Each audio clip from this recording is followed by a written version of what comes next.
Assalamualaikum warahmatullahi wabarakatuh. Perkenalkan, nama saya Serlianti Rahbi dengan NIM 2104075600006, kelas 31B. Baik, langsung saja, yaitu teori dan pembelajaran bahasa. Yang pertama yaitu teori humanisme. Teori humanisme dalam pengajaran bahasa banyak dipengaruhi oleh pemikiran para ahli. Praktik teori humanisme menghubungkan pengembangan kognitif dan afektif siswa. Pembelajaran bahasa menurut teori humanisme adalah yang pertama yaitu menekankan pada komunikasi bermakna. Yang kedua yaitu berfokus pada siswa dengan menghargai eksistensi setiap individu.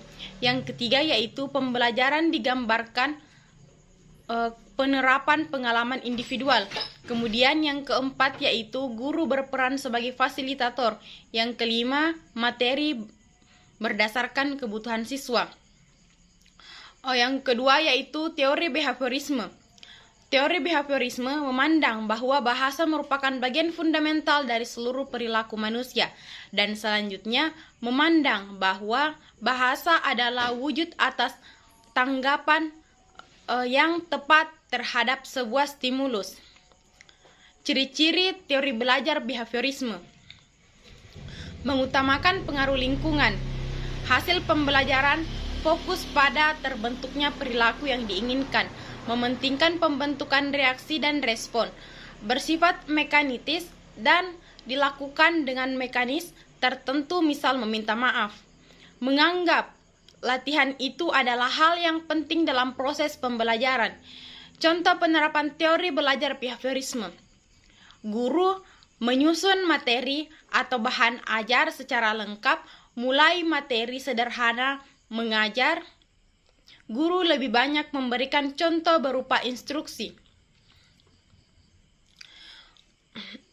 Kemudian, jika guru menjumpai adanya kesalahan, baik pada materi maupun peserta didik, maka akan segera diperbaiki.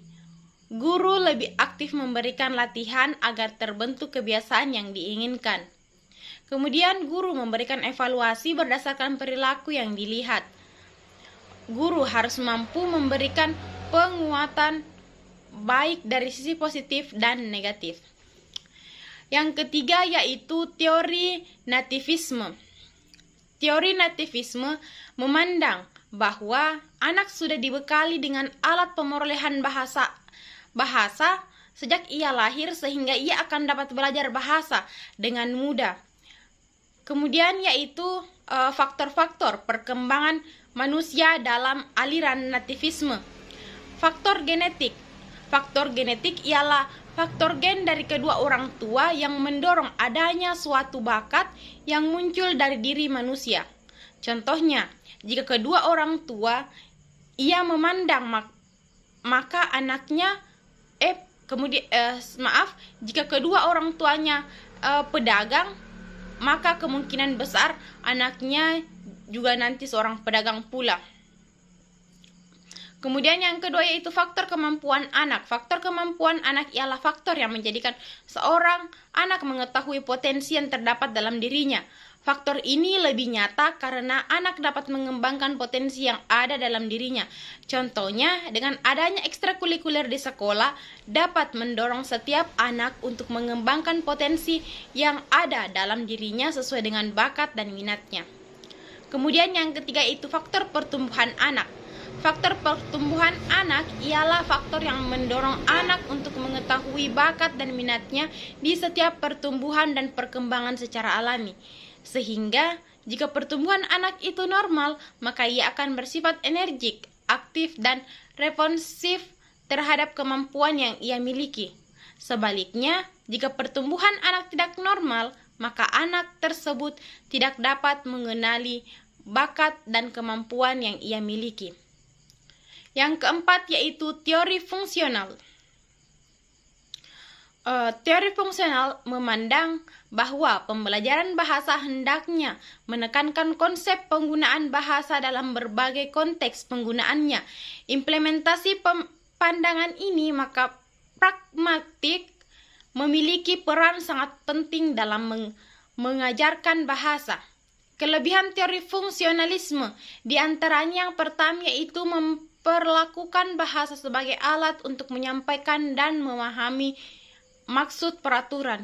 Yang kedua yaitu proses komunikasi akan berlangsung jika antar atau saling memahami makna tuturan berdasarkan konteks yang ada di dalamnya. Kekurangan teori fungsionalisme, di antaranya yang pertama yaitu keyakinan bahwa bahasa sekedar alat untuk berkomunikasi, menggunakan fungsi bahasa, target dan tidak bersifat universal. Yang kedua yaitu penuturannya hanya terbatas pada kepentingan komunikasi lisan. Kemudian yang kelima yaitu teori kognitivisme. Teori ini memandang bahwa perkembangan bahasa akan sejajar dengan perkembangan kognitif anak, karena semakin meningkat, jika kognitif semakin meningkat pula. Kelebihan dan kelemahan teori ini, yang pertama yaitu kelebihannya menjadi siswa lebih kreatif dan mandiri, membantu siswa memahami bahan ajar secara lebih mudah. Yang kedua yaitu kekurangannya, teori tidak menyeluruh untuk semua tingkat pendidikan, sulit dipraktikkan, khususnya di tingkat lanjut. Beberapa prinsip seperti inteligensi sulit dipahami dan pemahamannya masih belum tuntas. Yang keenam yaitu teori intraksionisme. Teori ini memandang bahwa belajar bahasa didasari oleh stimulus untuk melahirkan respon bahasa melalui suatu pengkondisian. Kemampuan bahasa akan semakin terbentuk melalui respon mediasi yang kuat. Bakat bawaan pada diri anak yang memandang bahwa pemerolehan bahasa diatur kaidah yang bersifat kognitivis kreatif. Faktor yang mempengaruhi pemerolehan bahasa anak, ada 4 hal faktor yang terpengaruh dalam pemerolehan bahasa anak, yaitu faktor biologis, faktor lingkungan, faktor sosial, faktor inteligensi, dan faktor motivasi serta faktor motivasi. Yang pertama yaitu faktor biologis. Setiap anak telah dilengkapi dengan kemampuan kodrati atau potensi bawaan yang kemungkinan mampu berbahasa. Perangkat biologis yang menentukan penguasaan anak adalah otak atau sistem saraf, alat dengar, dan alat ucap. Yang kedua yaitu faktor lingkungan sosial. Menumbuhkan bahasa anak diperlukan lingkungan sosial sebagai contoh atau model berbahasa, memberikan rangsangan, tanggapan, serta melakukan latihan dan uji coba berbahasa dalam konteks yang sesungguhnya. Lingkungan sosialisasi adalah perilaku berbahasa orang tua, saudara, kerabat, keluarga, teman, atau anggota masyarakat. Kemudian yang ketiga itu faktor inteligensi. Inteligensi, kemampuan seorang dalam berpikir atau bernalar termasuk memecahkan suatu masalah. Inteligensi bersifat abstrak dan tidak dapat diamati langsung kecuali melalui perilaku. Kaitannya dengan pemerolehan bahasa anak yang bernalar tinggi, maka tingkat pencapaiannya cenderung lebih cepat, lebih bervariasi bahasanya daripada anak yang bernalar sedang atau rendah. Oleh karena itu, dapat dikatakan bahwa pengaruh inteligensi berkaitan dengan jangka waktu dan kreativitas perkembangan bahasanya. Perkembangan bahasa anak-anak belajar berkomunikasi dengan orang lain lewat berbagai cara, meskipun cara anak yang satu dengan yang lainnya berbeda. Ada hal-hal yang umum terjadi pada hampir setiap anak, yaitu pengetahuan tentang hakikat perkembangan bahasa anak yang terdiri atas perkembangan bahasa lisan dan bahasa tulis mereka. Perbedaan individual dalam pemerolehan bahasa sangat penting bagi pelaksanaan pembelajaran bahasa anak, khususnya pada waktu mereka belajar membaca, menulis permulaan. Berdasarkan uraian tersebut, maka calon guru SD perlu menguasai berbagai konsep yang terkait dengan perkembangan dan pemerolehan bahasa anak di usia SD. Fase kognitif dan bahasa anak. 2 tahun yaitu fase sensorimotor, memanipulasi objek di anak lingkungannya dan mulai anak bermain membentuk konsep dengan bunyi-bunyi bahasa melalui mengoceh sampai menyebutkan kata-kata sederhana.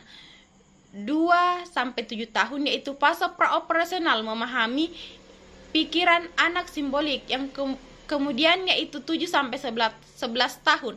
Fase operasional dapat berpikir logis, anak dapat mengenai benda-benda, membedakan kata konkret sebagai simbol dan konsep yang terkandung dalam kata. Perkembangan bahasa anak, yaitu perkembangan bahasa anak dapat dilihat dari aspek. Yang pertama itu 1, perkembangan pragmatif, yang kedua itu perkembangan membuat cerita, yang ketiga itu perkembangan semantik dan proses kognitif, yang keempat itu perkembangan morfologis dan semantik, serta perkembangan fonologis. Kelima hal ini diuraikan sebagai berikut. Yang pertama yaitu perkembangan pragmatif. Perkembangan bahasa merupakan hal yang penting dalam aspek pertumbuhan bahasa dan fase anak usia sekolah. Perkembangan kemampuan membuat cerita.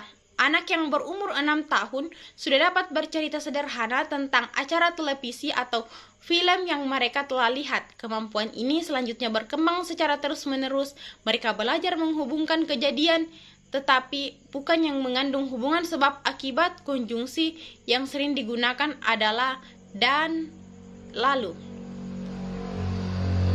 Kemudian yaitu perkembangan semantik dan proses kognitif. Selama periode usia sekolah dasar sampai usia dewasa secara bertahap mengembangkan sejumlah kosakata dan kosakata. Dampak perkembangan ini adalah anak menggunakan bahasa figuratif atau kreativitas berbahasa yang cukup pesat. Perkembangan morfologi dan semantik. Dan perkembangan morfologi mula-mula bersifat hafalan, kemudian secara bertahap perkembangan menjadi kesimpulan secara kasar dengan bentuk makna fenomen, sehingga anak sudah membentuk dan menggunakan bahasa sesuai dengan kaidah-kaidah. Yang kelima yaitu perkembangan fonologis. Pada awal usia sekolah dasar, anak-anak sudah dapat mengucapkan semua bunyi bahasa, namun bunyi tertentu saja, yakni bunyi klaster, masih sulit bagi mereka untuk diucapkannya. Kemudian yaitu metode-metode pembelajaran. Metode-metode pembelajaran yang pertama itu metode ceramah, yang kedua yaitu metode latihan, dan yang ketiga metode tanya jawab, yang keempat yaitu metode karya wisata, yang kelima itu metode demonstrasi, yang keenam yaitu metode diskusi. Adapun model-model pembelajaran, yang pertama yaitu model inquiring, yaitu langkah dalam model inquiring yaitu observasi atau mengamati. Kemudian yaitu model discovery learning. Kemudian yang ketiga yaitu problem based learning. Kemudian yang kelima yaitu analisis dan evaluasi proses.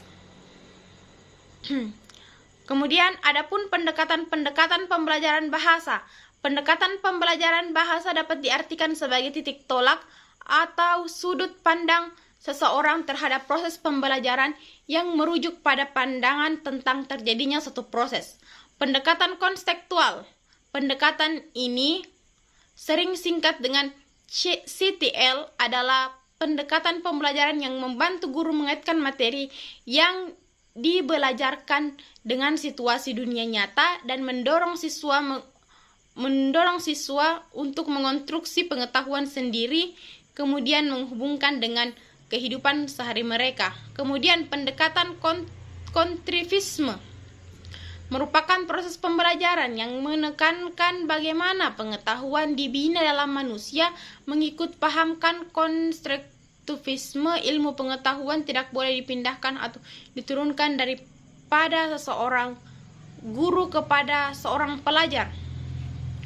Kemudian yang ketiga yaitu pendekatan komunikatif. Pendekatan komunikatif adalah suatu pendekatan yang bertujuan untuk membantu kompetensi komunikatif berbagai tujuan pembelajaran bahasa, juga mengembangkan prosedur-prosedur bagi pembelajaran. 4. Keterampilan bahasa: menyimak, membaca, berbicara dan menulis, mengakui dan menghargai saling ketergantungan bahasa.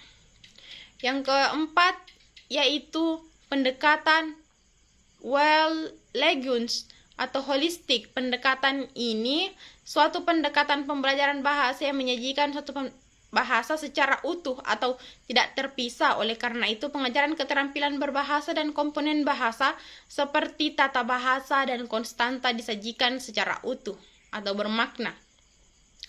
Kemudian yaitu pendekatan saintifik. Pembelajaran dengan pendekatan saintifik adalah kegiatan pembelajaran yang didesain agar siswa bisa secara aktif dalam membangun konsep prinsip dan hukum melalui mengamati, menanya, mencoba, menghimpun data, mengolah, menganalisis data, dan berkomunikasi dan mengajar bertujuan agar siswa memiliki kemampuan berpikir kritis. Kemudian yaitu pendekatan TPACK. Pendekatan ini merupakan pengetahuan yang diperlukan untuk mengintegrasikan teknologi dalam pembelajaran. Baik, itulah video dari saya. Lebih dan kurangnya mohon dimaafkan. Wassalamualaikum warahmatullahi wabarakatuh.